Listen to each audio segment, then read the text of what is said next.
Hello, this is Russell from Tones of Evil. and you're listening To Know Her Is to Fear Her, the Spider-Woman podcast. Hi, Jessica. Who the hell are you? The woman who's going to save your life.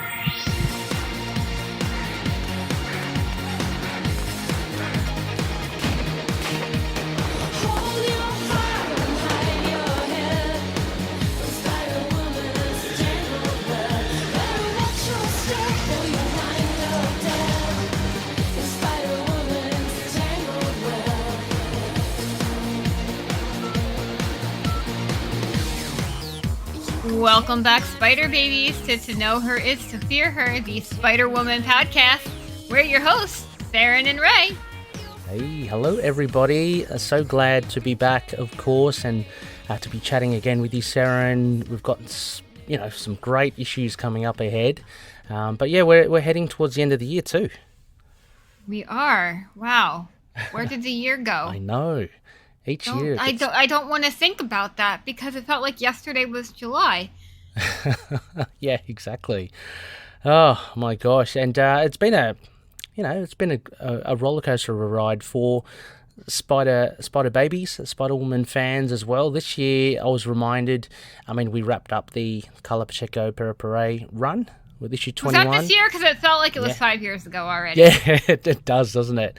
That was Yeah. more, I think, towards the middle of the year, issue 21. It was March, I think. March, it was actually even before. Yeah, so... Was it this year? Are we sure it was this year and wasn't the year before? No, absolutely, because I voted for Spider-Woman in the Thwippy Awards. A bit of a shout-out to Capes and Lunatics. Oh, shit! Yeah, she was part of the Flipping Awards? Well, I consider it because any spider-related character. Yeah, I missed it. It's all right. I gave Spider-Woman plenty of love in that one. So, but her series ended this year, so we had a blast doing that. Seren, who knows what lies ahead, but we've got this format. We've got classic issues and modern issues to keep us busy in the meantime. We do. So I want to say anyway, Seren, what are the chances? What do you reckon next year that if we'll get a new series from Jessica? What are you hopeful? Are you? Well, I don't think so, but this latest preview kind of feeds into a theory that I stated in one of our previous episodes, which we'll get into here shortly. So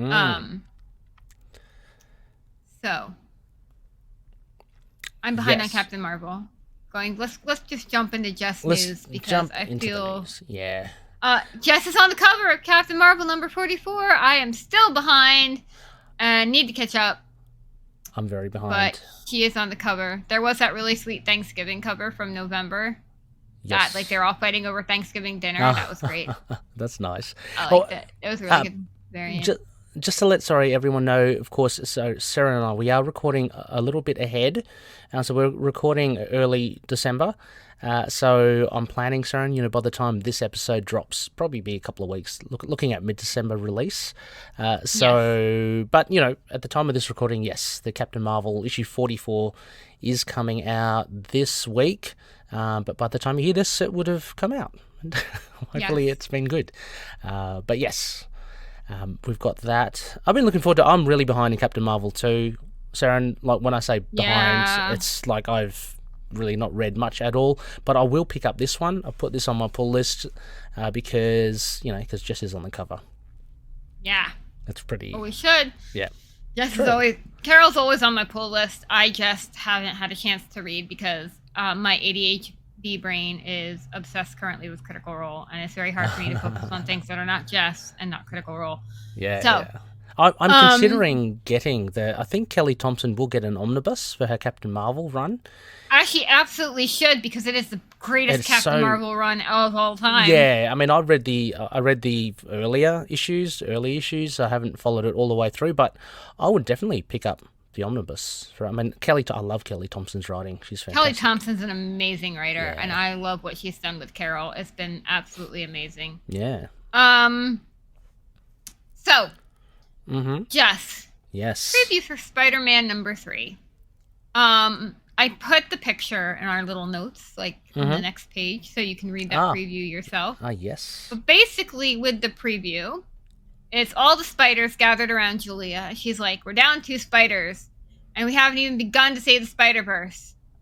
And Anya's like, chill out. And Julia says what they're up against. And then Peter goes, great!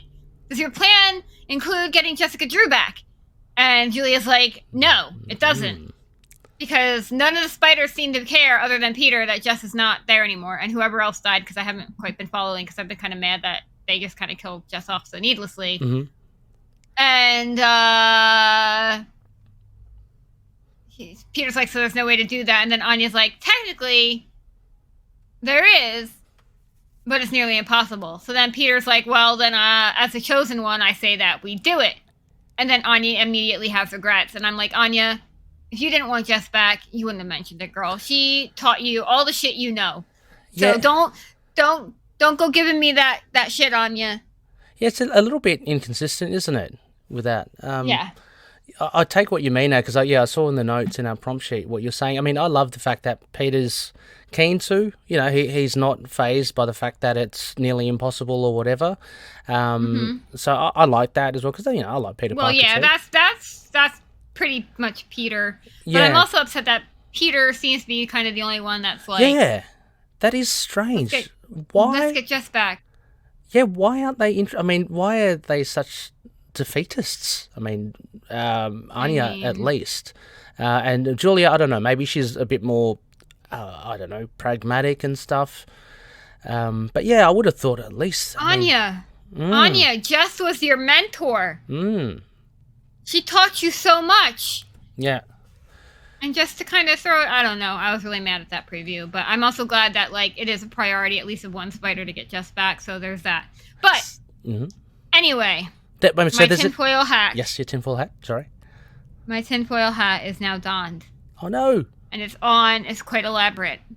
Just picture this in your head. It's a very elaborate tinfoil hat. Yeah. Yep. With little tassels hanging from it of aluminum foil. Looks sort of like a witch's hat. Very elaborate. Yeah. Yeah, it's a very elaborate tinfoil hat. So here's my tinfoil hat. So they get Jess back, right? Except maybe she doesn't come back quite right. And the Jess we get back, this is still tying into my Jess's Hallows Eve theory. Oh. So what if Jess doesn't come back quite right? Or they get an evil Jess back, not our Jess back, and she becomes Hallows Eve. Oh, okay, but yes. Potentially another Hallows Eve. Yeah. Right. Well, I still think it could be Lindsay, but I'm also thinking, what if this Hallows Eve, who they established again at New York Comic Con, Nick Lowe went and said, I know Hallows Eve is an established... I know who it is. Marvel who is it? Did they say? Yeah. I haven't been reading. Oh, fuck, who is it? Sorry, I Mary thought Jane? you knew. No, it's Janine. I've been so... Janine? Who's the hell's Janine? She's the girlfriend of Ben Reilly. Oh, her? Yeah. Well, never mind. Because I haven't been paying attention to... And truth be told, even if I was paying attention to comics, I probably wouldn't be paying attention to Spider-Man anyway. That's fair enough. So I wouldn't fucking know. Yeah. Well, well, never mind. I crumple up my tinfoil hat and throw it away. No, sorry. I thought you knew. So I thought you were just kind of running with the tinfoil hat. No. Yeah. No. So no. Janine is a deep cut. She all the way back in the 90s. I think it was God, what was it? It's like Secret Origin or Secret Years or something. It was a John Romita Jr. Yeah, it was a telling of Ben Reilly, and Janine was a waitress that Ben Reilly they had a relationship. Yeah, I actually do think I remember that. And she got abused by her dad. I think she killed her dad. Jesus. She's got a bit of a dark past. But yeah, she is Hallows Eve. Okay. So, because I don't read any spider books outside of Jessica and Silk. Oh, yeah, so, okay. yeah. Well, which I actually am behind on. So, Yeah. that's how good of a Spider fan I am, guys. I don't give two shits about Peter Parker or any of his other spiders unless it's one of the girls, and specifically Jessica. Because I can hear buzzing about Gwen, and I'll be like, I don't care. Does Jessica pertain to it? No? Okay, I don't give a shit. True. Well, look, I'm interested in Hellicarrier. I'm sorry, guys. No. But she Hellicarrier, we've mentioned before, she looks aesthetically, costume-wise, it's really cool. And it's a really great costume design. And I'm just keen to see what she does. She's getting a mini-series as well in the new year. Which kind of, for me... Again, this is my tinfoil hat, and my tinfoil hat's more of a beret. But that... I never got that Spider-Woman cover to Spider-Man #2. I need to go talk to my comic shop about that. Anyway, go ahead. Yeah, I have been looking for Spider-Woman covers too. But my tinfoil hat would be that maybe since Jessica's... Seems to be, at least in this preview as well, featured in the focal point to some extent... She might get a mini next year. I'm hoping. I would be happy with that. Yeah. But my theory is that they're gonna let her cool off for a year and a half again, or 2 years before they bring her back again. Yeah. Because that's what they do. I know. It's terrible, isn't it? I mean... Because here's the problem. Jess had all these things going on, and they made all these other new spider characters that were niches Jess fit into and could fit into. And now they're like, oh, no, we don't need Jess for that anymore because we have insert spider name here. See, if she was featured, was it Jessica Roberts? If she ended up being Jess, she's not, but if she had ended up being Jess in Madam Web, we would be surely getting a Jessica Drew, at least mini or limited, next year because it will coincide with the movie release, right? So you're right. So if we... All right, so I'm going to amend this. If we get a mini to coincide with the movie release, it's going to be based on the movie version of Jessica Drew, which is not the original Jessica Drew. Jessica Drew in Madam Web? Spider-Verse. Oh, yeah, Spider-Verse. Spider-Verse. Actually, you're right. Yeah, there's that as well. Yep. True. We might get... Although I think that got pushed back to 2024, but still. Oh, did it? Oh. Yeah, but you're right. We could get an alternate Jess as well. I mean, this is actually, we're kind of thinking on the fly here, Seren. So the preview of Spider-Man, so this is the end of Spider-Verse, right? So we won't get any more like alternate reality Spider people. That's what I'm assuming. I don't know. Anyway. Well, it says end of Spider-Verse, and then in 10 years we'll get Return of Spider-Verse. Yes, so. Of course. Of course. Such is the way of comic books. Yeah. Right. Yeah. So I don't know, interesting. I am behind in Spider-Man 2 as well. I mean, I've got issue 1, I've got issue 2 just in my brown paper bag somewhere. Yeah, issue 2 of End of Spider-Verse had a Humberto Ramos cover of Jess, and I totally forgot to get it from my shop, and I gotta see if I can still get it. It's probably really expensive. I might have to look for that as well. Why not? Jeez, yeah, no. I forgot. Yeah, but Dan Slott, Mark Bagley, looking good. So there's a little bit there in the previews for Jess, for all us Spider Baby fans. I want at least a mini of the fallout of this. I want Peter to be like, yeah, I was the only one that tried to get you back. Because Carol was probably threatening him off to the side, going, if you don't get her back, I'm going to fucking kill you. Exactly. Carol needs her BFF, y'all. Quote, unquote, BFF. They were roommates. Anyway. I guess we should talk about Spider-Woman Origin #4. Yeah, I mean, you would have seen it on the tin, listeners, but yes, that's what we will be covering in this episode. Yes, Seren, this is great. I mean, the previous issues that we've covered, it's been ramping up. This was a big issue. It was a big issue. There was a lot that happened. It's also, if you are a keen-eyed Spider Baby who is familiar with the Carla Pacheco and Para Perez run, you will recognize a scene from this as a scene also in Spider-Woman. Yes. #2 by our Teen Crazy Goats. Yes. So let's do this puppy. Spider-Woman Origin number 4, released March 15th, 2006, with a cover date of May 2006. Writers, Bryans, Michael Bendis and Reed. Pencilers are the Luna brothers, Jonathan and Joshua. Inker is Jonathan Luna. Colorist, Jonathan Luna. Letters, Cory Petit. Editors, Tom Brevoort, Molly Lazer, and Aubrey Sitterson. Yes, and I'm going to jump in there, Seren and Andy Schmidt. Sorry, it's on the next page. So it is. It's very tiny under the... Tiny. I didn't even see it. Okay. Sorry, Andy Schmidt. Sorry, Andy Schmidt. You are loved. Available Spider Babies in floppy format, of course. It's on Marvel Unlimited. You can easily access it there, or you could buy it from the Marvel app or Kindle or Comixology or whatever it's called these days.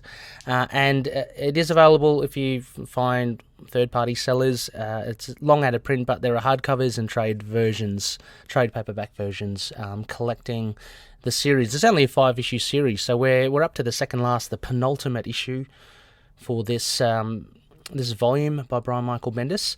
Now, as always, Spider Babies, if you are unaware, Seren and I will go through a synopsis, and then we'll just kind of go into our discussion, just notable points and aspects of the story, things that stood out to us, and we'll cap it off with a Spider score as well. So, yeah. No tinfoil hats, because... No tinfoil hats. You already know what happens. Yeah, I mean... An old story, unless, there's something there that we pick up that could potentially be used by future runs. Anyway, synopsis, I've cobbled this one together. Seren, again, do you want to lead us off? And I've got us in... I shall lead us off. I have this metal dice that I'm rolling in my hand. It's a lot of fun. Nice. Anyway... synopsis kindly brought to us by Ray because the wiki didn't have one. I've been let down by the wiki. Yes. Silly wiki. Although what you've probably written is way better than sometimes what the wiki provides. Oh, hang on, Sarah. Don't judge too early. Okay, we'll see what happens.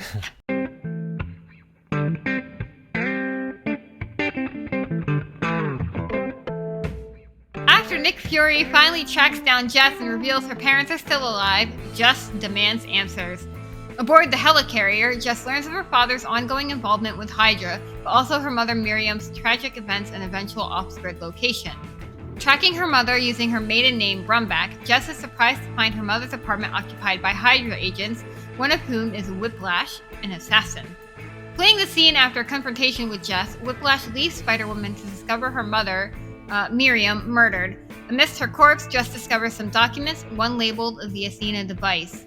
S.H.I.E.L.D. soon catches up with the events at Miriam's apartment and again lose contact with Jess. They do, however, note the connection with the Athena device and a name, Otto Vermis. Aware of that Vermis would be Jess's next target, Fury instructs S.H.I.E.L.D. to find Vermis immediately. Out on the Mediterranean Sea, Vermis is aboard his boat alongside a woman who is more than willing to entertain him. Vermis suddenly shocks her by accusing her of spying and brings out Whiplash to verify. The woman continues to plead ignorance until Whiplash winds up to strike her. It's revealed to be Jess in disguise, and she leaps from the boat to the safety of the waters. Believing Jess dead, Vermis, Whiplash, and the crew soon discover that Jess has more than escape planned when she flees in a speedboat, blowing up Vermis's boat, along with all on board. Later, on an oil rig, Jonathan Drew ponders the experiments and research he had undergone for Hydra, when all of a sudden, there is Spider-Woman, Jessica Drew, ready to confront her father.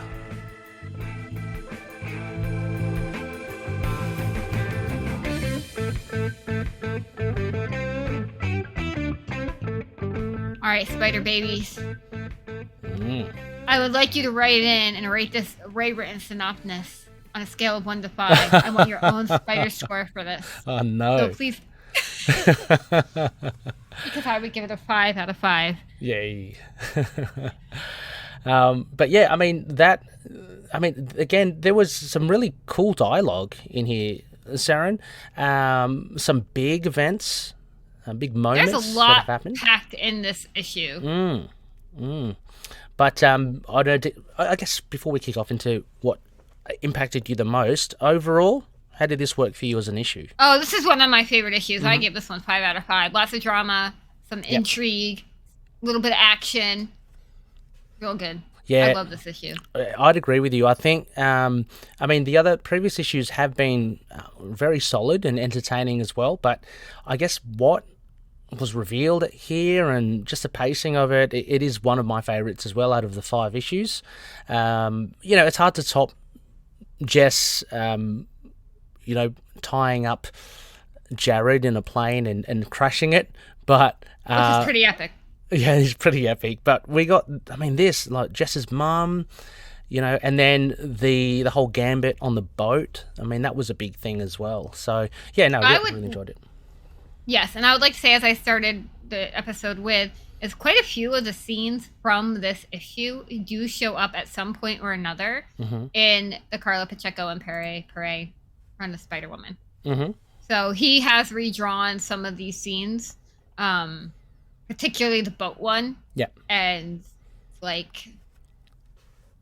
no offense to the Luna Brothers men, but I would love to see Para redraw this entire series. Because Jess has redrawn the boat scene. Yep. That was in Spider-Woman number 2, by the way. That's good. I've got to go back. You want to say Para's redraw? Yeah. Yeah. I tell you though, like if it's just sticking to artwork, and again, Spider Babies, we're just going to bounce around.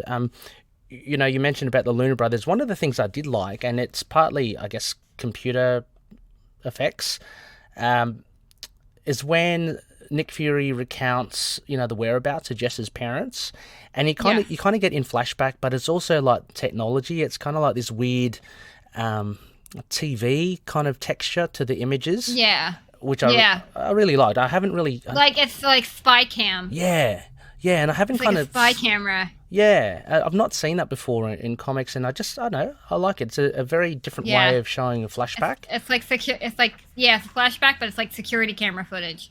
Yeah, and it's literally, I guess, what is happening in that room, right? Because with shield technology, it's just projected somehow. Right. I thought that was really good. But it was very clever. I really liked that. That was really good. But I would agree with you as well, Sarah, and I'd love to see Para, have a stab at doing this whole series. It'll be phenomenal. I just really love Para's art, guys. I really do. He's definitely one of my favorites. That was really great. I really enjoyed that part, that aspect to the artwork. I also like the very last page where Jess is coming into the room and all that's lit up. Anytime an artist does that, because that's one of my favorite Jess things, is whenever an artist draws Jess in silhouette and all you can see are her eyes. It's so good. Yeah, that's good. And just the lead up to badass. Oh yeah, and just the lead up as well. The alarms are going off, and Jonathan's just sitting there quietly, and there's this really nice 3-panel sequence where there's I'm assuming it's a venom blast or something. He's just turning, just waiting, and he says hello, and then there's silence. It just kind of gives that foreboding, deadly aspect of Spider-Woman. Yeah. And also how the series starts with him writing in his journal. And now we get to the end of this issue, and he's writing in his journal again. I thought that was a really neat beat, because that actually catches us up to, almost, quote-unquote, the present, basically. It's really good. Yeah. And really, I dig it. Yeah. So, that's just, I really... Yeah. No, that's good. There are other, again, picking at some stuff. There are other things I just wonder about as well. I don't know about you, that the splash page to open up the issue, I get it. It's meant to be just really kind of livid and angry, and it's meant to be dynamic. I don't know if it kind of warrants a whole page splash page, but anyway, there it is. I just thought, because it's only her throttling Nick Fury's neck, right? It's not. That's exactly why. Yeah. They got it, because she's choking Nick Fury's neck. Yeah. That's probably exactly why it is. Who else gets to choke Nick Fury's neck? Oh, that's true. Yeah. Who else has... Yeah. You don't see people laying hands on Nick Fury very often. I guess so. Yeah, no, you're right. That's a good point, because he is kind of untouchable. He's like the director and Right. all that. So no, true. I just thought like a lot of splash pages are really dynamic, and I get it. This is a follow up from issue 3 where Nick Fury finally tracks Jess down. But I felt it could have been a little bit more dynamic. But you're right. I mean, it is Nick Fury, so there's a lot of weight to that too. Right. Do we think the blonde in those pages holding the gun to Jessica's head is Sharon Carter? Because that's who I think it is. Okay. No, I didn't consider that, but yeah. Just a lot of nameless S.H.I.E.L.D. agents, aren't there, I'd like to... Yeah. Who's that guy with the red hair and the moustache? The dodgy moustache? I don't know, but I definitely think the blonde is Sharon. I don't know. Yeah, that'd be cool if it is. Probably is. She later laughs at... So there's that little joke at the beginning as well, because Nick Fury asks Jess, are you going to keep the costume? She goes, oh, this is me. Oh, yeah. So I didn't quite get... She's referring to, why don't you say that to Captain America? Because his costume is a bit against Flamboyant? Yeah. I guess that's it, yeah. Patriotic? Well, I don't know. Yeah. But yeah, she's got a point though. She's like, you work with fucking Captain America and you're not going to tell him what to wear, but you're going to tell me what to wear? Yeah. She just shoved it right back down on him. And that's where we finally start to see like Jess's kind of... personality. Yeah, sense of humor. Like, Yeah, he's like, just she's got a valid point. And Nick Fury knows it. He knows it. Yes. He knows it. He's like, that's why he doesn't argue her with it. As soon as she makes that point, he's like, all right, fair play. Yeah. But yeah, I think Bendis really Bendis and Reed, I should say, really locks into Jess's personality really well. It really does. I mean, it plays to Bendis' strength, at least Bendis. I'm not sure about Reed, because, a lot of his characters have that kind of swagger, but it's definitely... Brian Reed, after Kelly Thompson, is my favorite Carol Danvers writer. Oh, okay. Brian... You should read his Miss Marvel he wrote the Miss Marvel run in the around this time. Oh, okay, yeah, yeah, with her old costume. Yeah. Okay. Yep. Ah. Well, also, obviously Kelly Sue DeConnick. Oh yes. And the Kellys are my top two. I guess he would be number 3. He writes a very good Carol. Yeah. Oh, okay. No, that's good. That's good. I mean, every time you're mentioning Carol, Sarah, I just want to... I've got to go back. I've got to read more of that Kelly Thompson run. But anyway. Kelly Thompson run is so good. Anyway. It is. So, I know, what would be one of the first big points of note for you for this? I've got like 3 main ones for this issue, but... So let's talk about Miriam's death. Yeah. I did not put that in there, but it's kind of fun looking at this point. Her death it was like, if you guys, I'm gonna say this right now. This issue is not for the faint-hearted because of how Miriam is depicted. The first time I read this issue, I was not prepared for it, and my little sheltered ass was very taken aback and quite actually disturbed by that scene in this book when Jess discovers Miriam's body. Yeah. So I'm going to warn you, if you have not read this and you are a little bit sensitive, you might want to like just be ready for it. If you've read Carla's run, it's about on par with that violence, I would say. If not, well, no, a little bit more violent, because Carla was actually not that. I mean, it was bloody and fighting, but it wasn't like this was. It's a pretty terrible, like, that scene is like no joke.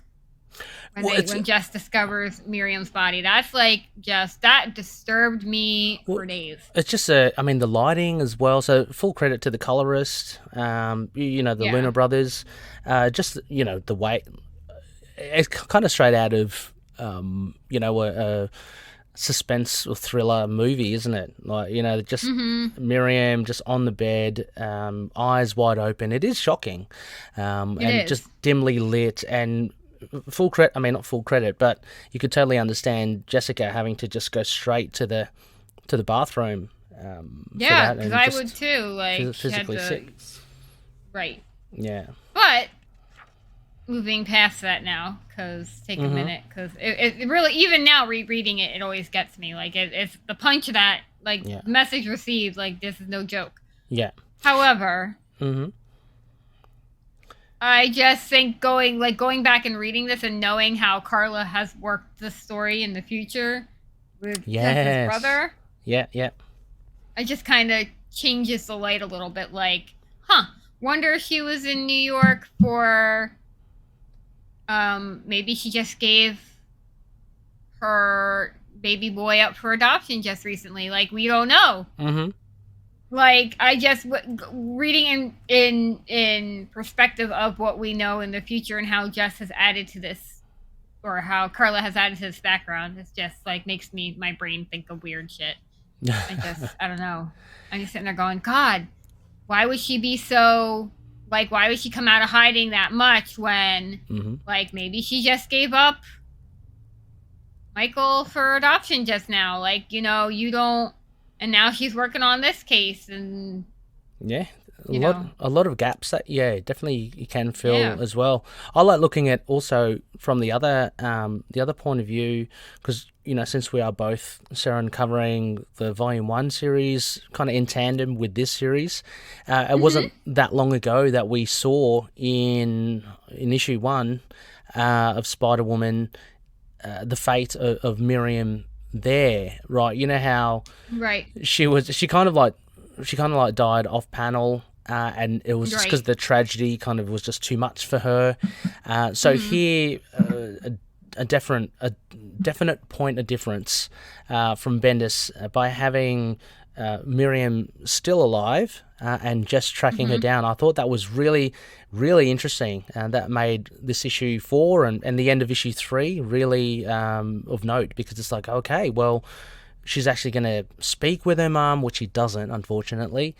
But it's like, oh, she can actually catch up with Miriam and see what's going on. Because Miriam, for the most part, she's not as terrible as, let's say, Jonathan, her dad. No, she's not. So she's kind of like the victim of it here. But unfortunately, she does make a kind of a similar fate. I would say she was not necessarily a victim. I think she was probably kind of on board for everything and drew the line at him using their daughter for experimentation. Yep, that's true. And exactly. I feel like she got wind of what's coming, and she was going to try and stop it herself, or she was getting ready to bring it to authorities. Yep. And because she had all that information. So she had a whole bunch of information on this. Or she was actually working with Jonathan. She could have been working with Jonathan. That's how she got all that information. Yeah, but I don't understand then why she would want to kind of disappear. Maybe it was just to create some distance because of what had happened, that the events maybe just like separated her from Jonathan, like was in that regard. So it's like, I'll get away. But you're right. Maybe she's still working. I mean, because that's a really valid point. Yeah. Well, or maybe she was playing the part of being a dutiful wife coming back after, because clearly she had to be with Jonathan to get all this information, I would think, and also, conceive a little baby 15 years later. Did she steal it? And as you say, try to expose She did steal it. I think she did. I think she stole it from Jonathan, left the oil rig, and then was going to use it to turn it all in. Yep. And did not. Yes. Yeah, so, I mean, lots of things can be speculated upon here. It's great. I mean, you're right. You're totally valid with she had all these documents. That's why the Hydra agents were kind of there. And then interesting, I mean, I guess you could have plucked anyone out of the blue. Interesting that the two Bryans picked Whiplash. Very much part of Hydra, I think, from memory. I think Whiplash is more of a, correct me if I'm wrong, Sarah, more of a Captain America I think so, villain, but Hydra, but Captain America, so steeped with Hydra. I mean, it's hard to, Yeah, I guess also maybe expendable because he's on board that boat when it blows up. So maybe the editors say, just pick someone, not that important. So I'm sure that's probably what happened too. Yeah. So, but it's... Yeah, I mean, so a little confrontation on board there. Jess doesn't spend too much time. She just kind of zaps on channels, and we see that again. Some more effect in the Carla Pacheco run and Peripere, where she channels her stuff through her Venom Blast through objects. She did that, of course, with Taskmaster. We saw that amazing scene, but we see it again, and she uses it to electrify Whiplash through his whips. And I guess, I mean, that's a thing as well. They were there to to assassinate or kill Miriam, why wouldn't they? Or maybe they were in the midst of collecting all the documents, and like they were, and then Jess shows up unexpectedly. They weren't ready for her. Yeah, because she comes knocking on the door, thinking she's going to see her mom, and a Hydra agent answers right, and then she like kills them. So they got more than they bargained for when Jess showed up, not expecting her to. So So they left everything to save their own hides. Yeah, that's actually and that's probably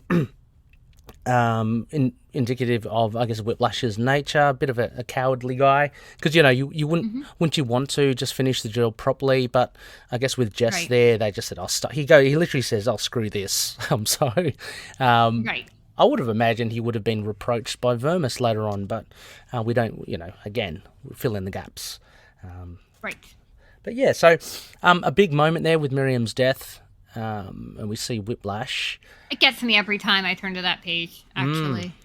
I think it was well done. I know it's coming, and it still is like a gut punch. And I think this scene as well, one of the more successful ones, I think, in the whole series. It was quite tense, and it was just, I don't know, really well done. I mean, the fight was very short, but it just had to be that.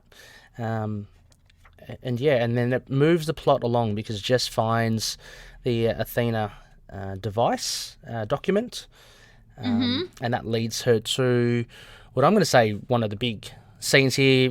Seren, and you mentioned it already. It's been done, recreated in Pere Perez's artwork, but the scene on the boat. Yes.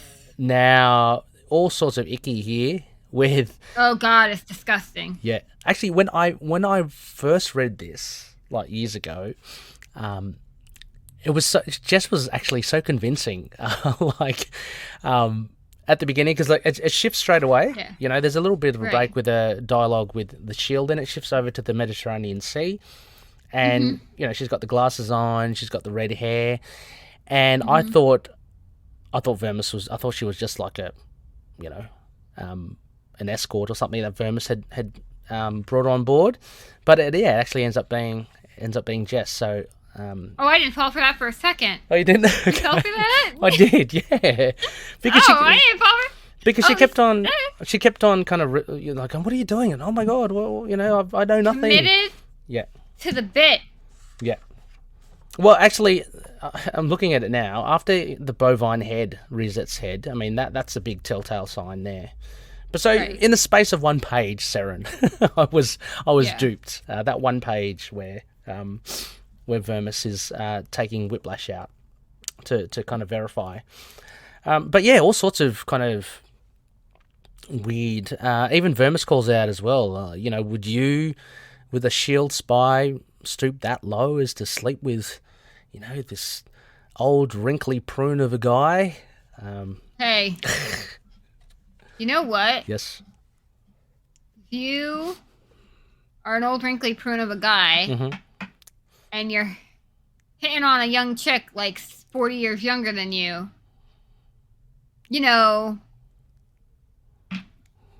it's just, you're kind of the creeper, and she's looking for a sugar daddy, and you knew exactly what you were getting into, because why else would a rich old man... Yes.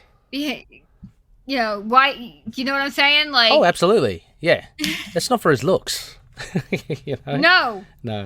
You leave me the money is obviously what any young girl who's dating a guy that much older than her is trying to go for. Yeah, exactly. So anyway, I mean, Vermis somehow. That said, as a shield agent, Jess probably or trained Hydra agent. There's probably some other way she could have gone about it. However, she's not wrong either. No, she knows her target. Oh, look, I can't say that I'm very much learned in that area, but like for agents and stuff to go undercover, the sacrifices and things they have to do is tremendous. Women are often underlooked and underestimated, which is why they make excellent spies. Yep. Because many men will never, ever give them a second glance or think of their motivation of anything other than whatever they think it may be. Yeah. No, totally. So, but the must have been Whiplash must have been invited on board. He had a look and go, hang on, she kind of looks like, the woman that went into Miriam's apartment. So, I mean, that's the only tip-off that I gathered that Otto Vermis got. And he wanted Whiplash to just double-check. But Vermis was pretty, I mean, I guess he was trying to be convincing, pretty sold that she was a spy, just trying to draw her out. And he was right. I mean, to be fair, he was right. Right, so, he was. Well, also, Jess was probably asking questions, so he probably tipped her off. So True. She probably gave herself away a little bit too. But yeah. But it's not until, and this was a really cool sequence, it's not until Whiplash threatens her with a whip that she does an awesome dive amidst a rain of bullets. And we get this small sequence with the shark. The poor old shark gets his eyeball blown off. And he becomes a target. Yes. And the blood puts them off to think that Jess has been shot. Yes. Which is pretty cool. So that was, a nice Actually, that was a very smart move on her part. Yeah, I'm going to put the truck between myself, so then they see all the blood, they think they got me. Mm-hmm. And the one Hydra agent did ask the right question. Hey, shouldn't her body be put into the top? And he's like, she put enough holes in it. And they definitely put a ton of holes in that poor shark. Put a hole in that poor shark there. She does a double back. She comes back on board, I think for a short time to get the boat. I'm assuming it's part of the boat, like the smaller boat. Yeah, it's a yacht, so a boat in a boat. Yeah. So try to go out like fishing or whatever. Yeah, and she just blows them up. It's awesome. It was awesome.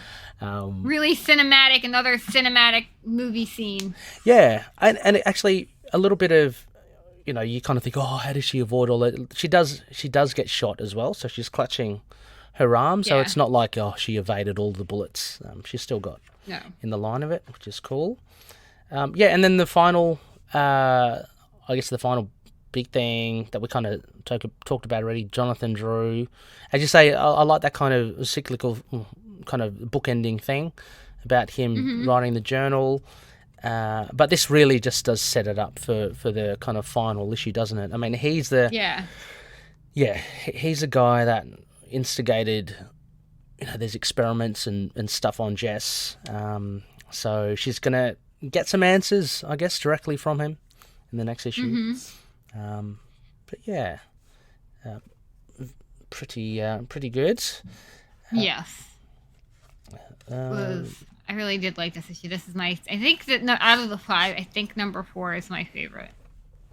It is pretty strong, I must say.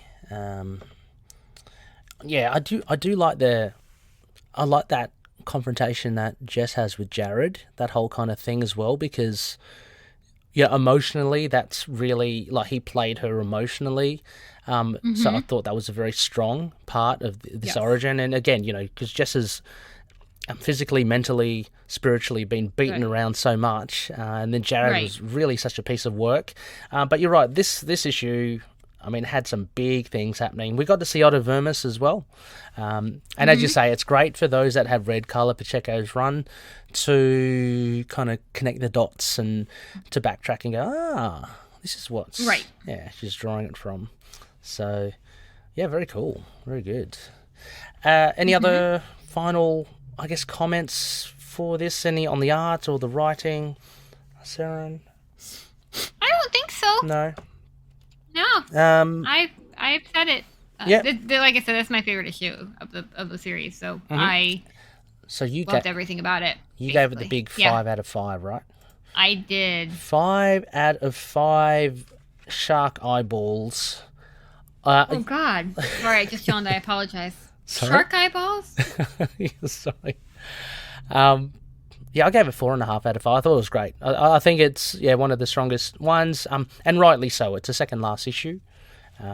Generally, there's a lot that happens there. Generally, things are kind of flushed out story-wise. Come to their head, as well as setting up things for the final kind of showdown. So, yeah, I think it did everything it needed to do by way of it.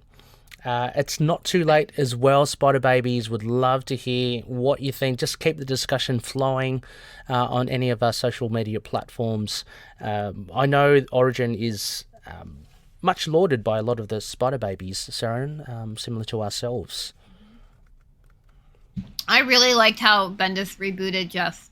I do. I think he did a good job. Yeah, it's one very of the, say what you want about Brian Michael Bendis, but yeah, I feel I loved his relaunch of Jess. I know actually that's not true because I know there are quite a few spider babies out there that actually hate his relaunch of Jess. I love it. Okay. I think he did a really good job. Kind of. Well, we'll talk about it at the end of the last one. But yeah. Yeah, I think I think there'll always be resistance when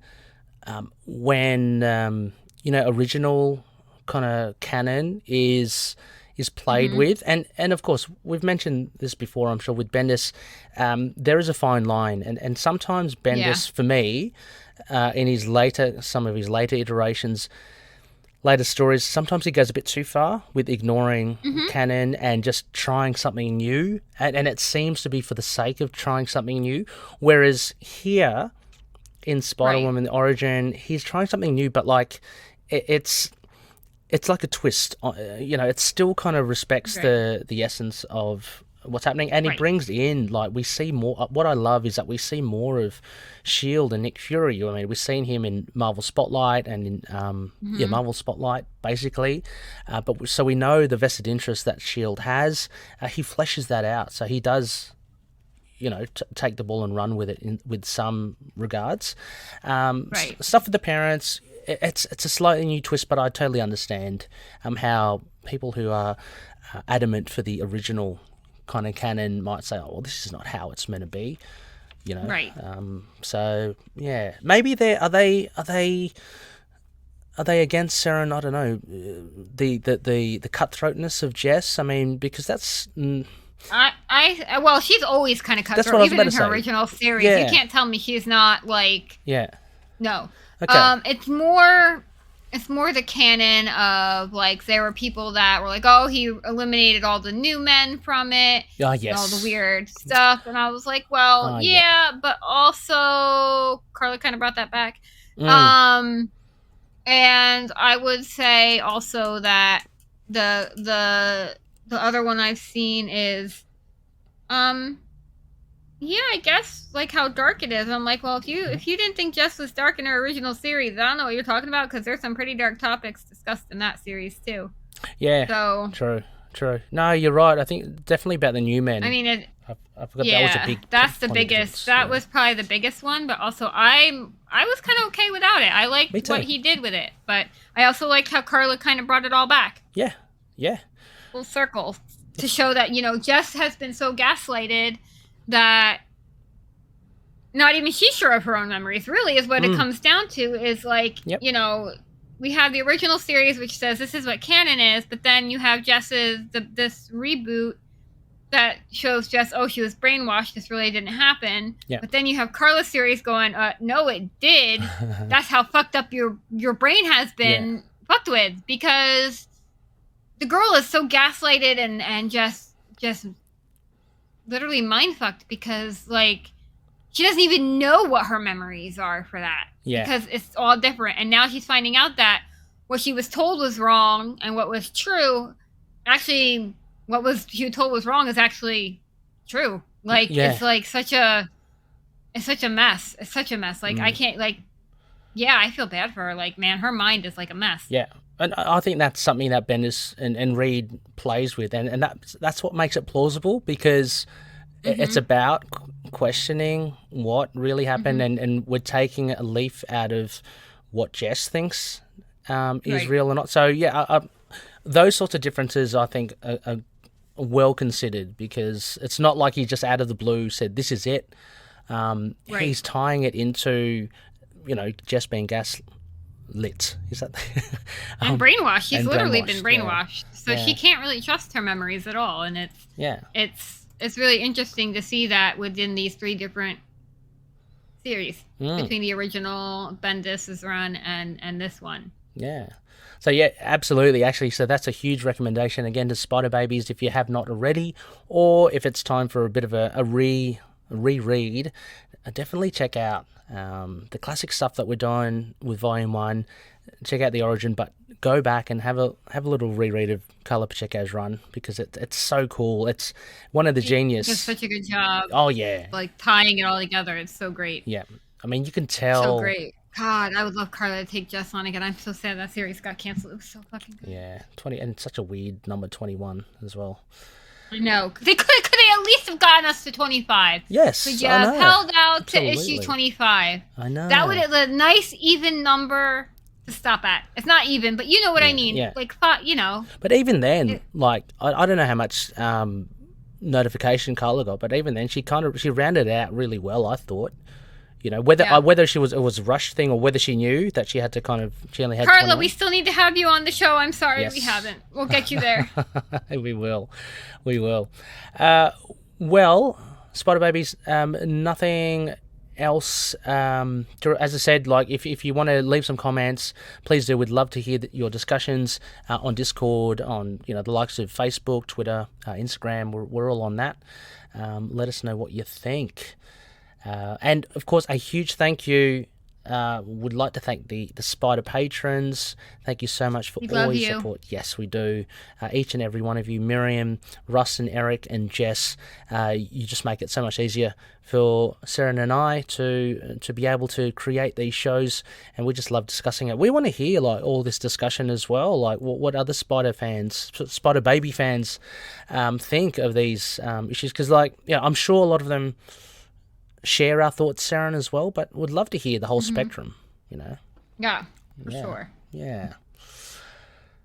Well. All right. Well, I guess until next time. Oh, hey, what have we got next episode, Seren? Oh, shit, Yes. Yeah. Next episode, Classic Spider-Woman run number 2. Mm-hmm. So that will be our 2nd December episode, the last one for the year. We'll have more details in that episode, but looking to round it off with a classic run. All right. Nice. For now. Until next time. To know her. To know her is to fear her. I'm trying to prompt you, yeah, right? Sorry, I know. See you later. All right. Bye. If you'd like to contact us with your thoughts on Spider-Woman and her amazing series, you can drop us a line at spiderwomanpod@gmail.com. We are also on Facebook and Instagram. Just search for Spider-Woman Pod or To Know Her Is to Fear Her, a Spider-Woman podcast. Catch us on Twitter at Spider-Woman Daily or on Discord, Tumblr, and Podchaser. Look for all our links to our social platforms in the show notes. We are also proud members of The Collective, a supergroup of podcasters dedicated to covering all the characters and news in comics and beyond. Search for #TheCollectiveNet on Twitter to see the latest on all the shows, or click on the link provided in our episodes to give you a list of who's part of The Collective. Finally, please consider giving us a rating on either Apple Podcasts or Podchaser. Whether it be to sing your praises or give us pointers on how to improve the show, any ratings will help cast our web further and potentially reach out to more Spider Babies out there. Thank you so much for listening to our show. We really appreciate it. Stay tuned for our next upcoming episode, but until then, remember, to know her is to fear her. Spider-Woman and affiliated characters, stories and events are properties of Marvel Characters Incorporated. Material used and discussed within the podcast are intended for critique and review purposes only, under the fair dealing concept of the current Copyright Act. The views, information, or opinions expressed during the podcast are solely those of the individuals involved and do not necessarily represent those of the copyright owners.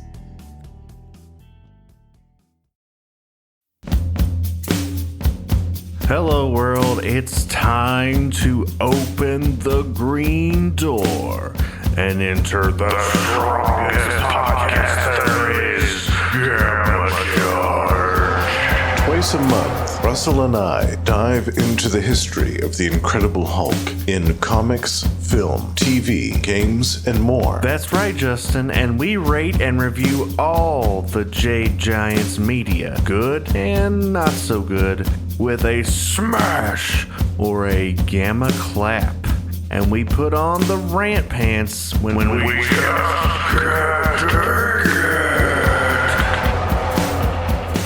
And join us on Patreon to get exclusive bonus podcasts, prizes, and more at patreon.com/Gamma Charge Hulk Podcast. We will see you real soon, Gamma Beasts. Stay green. Gamma Charge. The strongest podcast there is.